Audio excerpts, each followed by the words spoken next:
মাফ করে দেন, আমরা আমার থেকে কইতাছি আমার আপনি জানেন আমার গাড়ির গতি কত আছিল? হ্যাঁ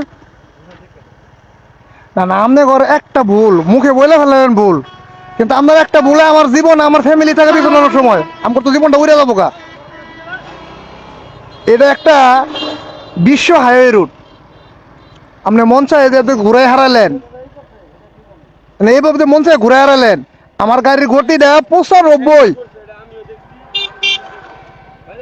বিশাল বড় ভুল হয়েছে, আপনি এই কামটা করা ঠিক হবে ভাই। রানিং গাড়ি আমি তো মাফ করে দেন, আমরা আমার থেকে কইতাছি আমার গাড়ির মনে করেন যে একটু সামান্য একটা ভুল, আমার পিছনে মোটরসাইকেল রানিং গাড়ির মধ্যে মেরে দিচ্ছে।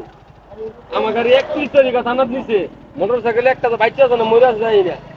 আরেকটা মনে করুন যে এর মধ্যে কথা বুঝুন যে আজকে 500 রানিং গাড়ি আমি তো দেখলাম, কিন্তু এই যে আপনি আজকে ভুল করছেন, আরেকদিন মোটরসাইকেলে ভুল করছে, রানিং গাড়ির ভিতরে মেরে দিচ্ছে। আমরা রানিং গাড়ির এই গাড়িটা দেখছুন, তাহলে আমরা খারিলেন না কেলে গা? আপনি একটু পরে ঘুরাইতে, আপনি একটু পরে ঘুরাইতে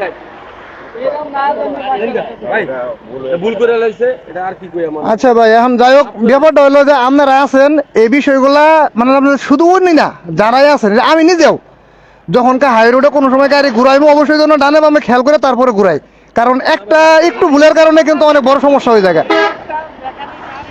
হ্যাঁ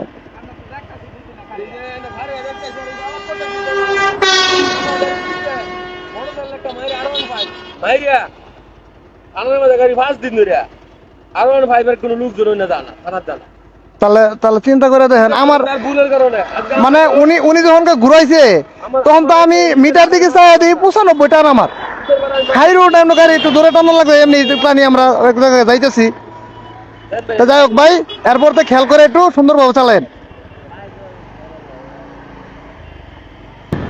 সামান্য একটু ভুলই কেড়ে দিতে পারে আপনার জীবনটা। তাই আমরা হাইওয়ে রোডে যখন চলাচল করব অবশ্যই ডানে বামে খেয়াল করে গাড়ি ঘুরাবো এবং সুন্দরভাবে যেন কারো বিপদ না হয় সেদিকে খেয়াল রাখবো।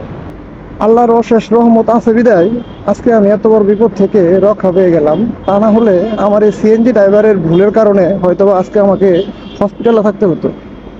আপনারা যে যেখান থেকে যেভাবে আমার এই ভিডিওটা দেখতেছেন সকলের জন্য রইল শুভকামনা। ভালো থাকবেন, সুস্থ থাকবেন, আর আমার জন্য সকলেই দোয়া করবেন। আল্লাহ হাফেজ।